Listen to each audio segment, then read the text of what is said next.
नाज़रीन इकराम, ईरान और अफगान तालिबान दोनों इसराइल पर हमला करने के लिए पर तोल रहे हैं। दोनों के यके बाद दीगरे आने वाले बयानात और फिर हमास सरबरा इस्माइल हानिया की मुल्ला अब्दुल गनी से मुलाकात ने वाज़े कर दिया है कि तालिबान अफगानिस्तान के अंदर अपनी हुकूमत को मजबूत करने के बाद इसराइल में दाखिल होने जा रहे हैं। दूसरी जानिब ईरान और इसराइल के दरमियान कशीदगी इस वक्त उरूज पर है। बहरे हिंद में इसराइल का जहाज तबाह करने और उसके बाद एक इसराइली जहाज को हाईजैक करने की कोशिश के बाद इसराइल ने ईरान को बराह रास्त जंग की धमकी दे दी है। इसराइल ने ईरान पर यह भी इल्जाम आयद किया है कि ईरान जौहरी मुआहदे की आड़ में एटमी हथियारों की तैयारी के लिए मजीद वक्त ले रहा है। अगर ईरान के साथ जौहरी मुआहदा तकमील को पहुंच गया तो ईरान इस मुआहदे की आड़ में बासानी एटम बम बना लेगा, जो किसी तरह से भी इसराइल को काबिल कबूल नहीं है। यही वजह है कि इसराइली वजीर आजम नफ्ताली बेनेट कल मंगल को अमेरिका पहुंचे हैं। उनका कहना है कि वो अपने दौरे अमेरिका के दौरान कई अहम उमूर पर अमेरिकी हुक्काम से बातचीत करेंगे। अमेरिका के दौरे के दौरान उनके एजेंडे का सबसे बड़ा मौजू ही ईरान का जौहरी प्रोग्राम है। बेनेट का कहना है कि ईरान ने जौहरी प्रोग्राम में मजीद पेशरफ्त की है और हमें अपने आलमी इत्तेहादियों के साथ मिलकर तेहरान को जौहरी हथियारों के हुसूल से रोकना है। इसराइली वजीर आजम के तर्जुमान जेनेट लेमन ने बेनेट के हवाले से कहा कि वजीर आजम ईरान के जौहरी प्रोग्राम को रोकने और इसराइल की फौजी बर्तरी को मजबूत बनाने के मंसूबों पर तबादला ख्याल करेंगे। जेंटलमैन ने बताया कि वजीर आजम अपने दौरा वाशिंगटन के दौरान अमरीकी सदर जो बाइडन, वजीर खारजा एंटोनी ब्लिंकन और वजीर दिफा डिफेंस लॉयड ऑस्टिन से भी मुलाकात करेंगे। नाज़रीन इकराम, गुज़श्ता बुध को व्हाइट हाउस ने ऐलान किया था कि सदर जो बाइडन 26 अगस्त को व्हाइट हाउस में इसराइली वजीर आजम नफ्ताली बेनेट से मुलाकात करेंगे।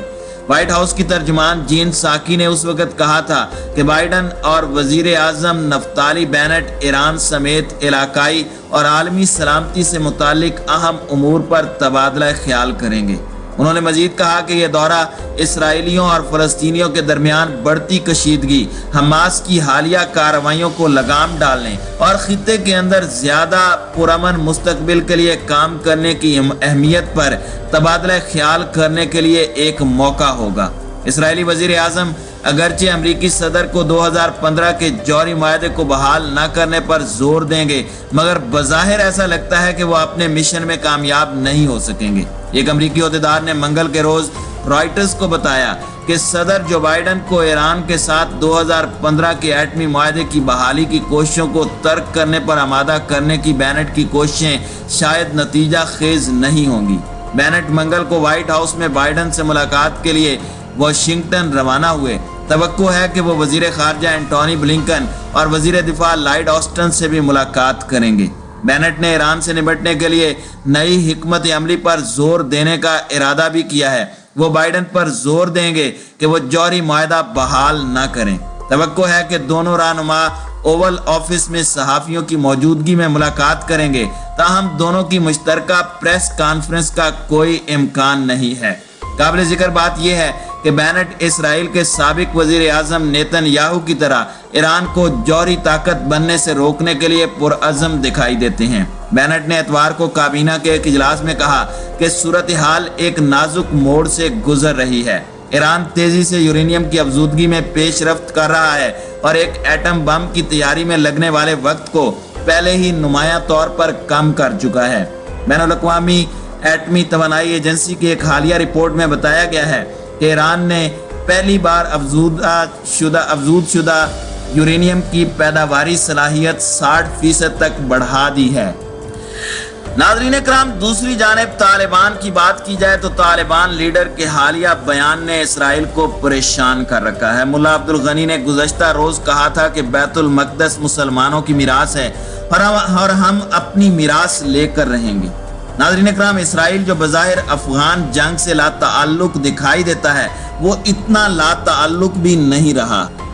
एक इसराइली रिपोर्ट में इंकशाफ किया गया है कि अफगानिस्तान में अमेरिका की क़यादत में बैनुल अक़वामी इत्तेहादी अफ़वाज ने 20 साल के दौरान तालिबान के खिलाफ अपनी जंग में कई इसराइली साख्ता हथियार इस्तेमाल किए हैं।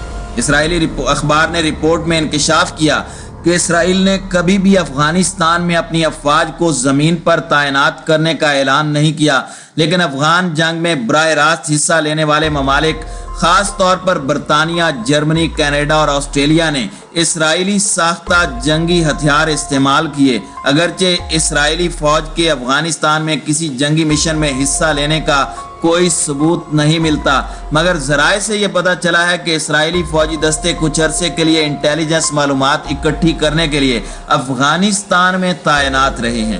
رپورٹ میں بتایا گیا کہ اسرائیلی دفاعی کمپنیاں گزشتہ برسوں کے دوران افغانستان میں اپنی مصنوعات کے استعمال کے بارے میں خاموش رہی ہیں۔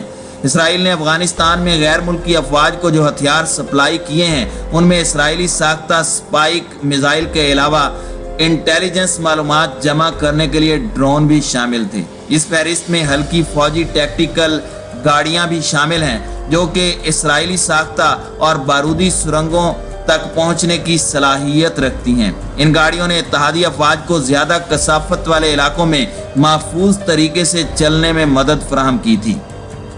ناظرین اکرام، رپورٹ میں اشارہ کیا گیا ہے کہ اسرائیل کا ڈرون سسٹم افغانستان میں غیر ملکی افواج کے زیر استعمال رہنے والے اسرائیلی ہتھیاروں میں شامل رہا ہے۔ رپورٹ میں کہا گیا ہے کہ اسرائیل طالبان کے خلاف جنگ میں ڈرون کا بڑا سپلائر ہے۔ اسرائیل نے یہ طیارے Australia, Canada, Chile, Colombia, France, Germany, Bharat, Mexico, Singapore اور جنوبی کوریا سمیت کئی ممالک کو فروخت کیے ہیں۔ اخبار لکھتا ہے کہ جرمن فضائیہ نے 2010 میں افغانستان میں اسرائیلی ایروسپیس انڈسٹریز کے تیار کردہ ہیرون ٹی پی ڈرونز کا استعمال کیا تھا۔ رپورٹ کے مطابق ہیرون ٹی پی اسرائیل ایروسپیس انڈسٹریز کا ایک جدید ترین روبوٹک آپریٹنگ سسٹم ہے جس میں 40 گھنٹے تک پے لوڈ فضا میں رکھنے کی گنجائش ہے۔ زیادہ سے زیادہ ٹیک آف وزن کی گنجائش 11,635 پاؤنڈ اور پے لوڈ 2,204 پاؤنڈ ہے۔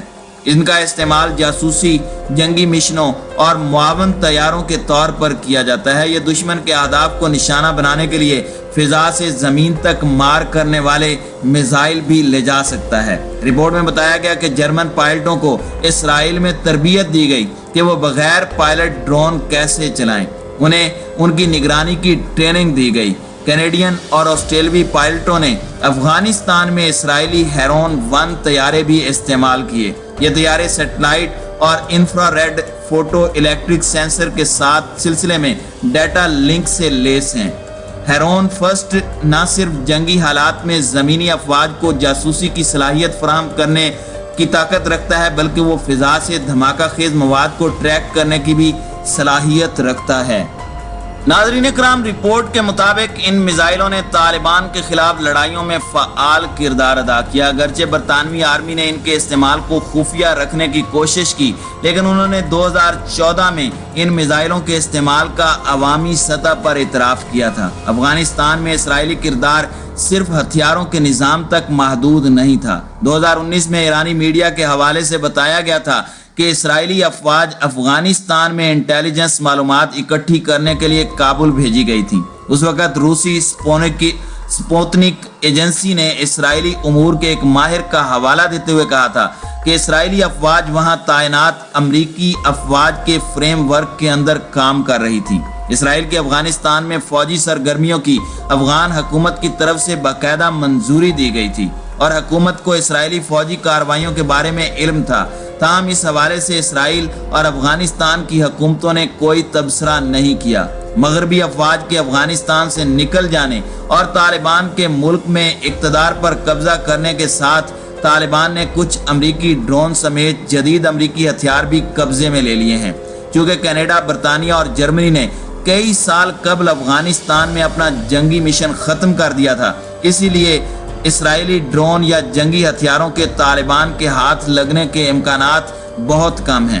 تاہم ملا عبدالغنی کا حالیہ بیان اس بات کی غمازی کرتا ہے کہ اب طالبان بدلہ لینے کے لیے اسرائیل میں جانے کی تیاری کر رہے ہیں۔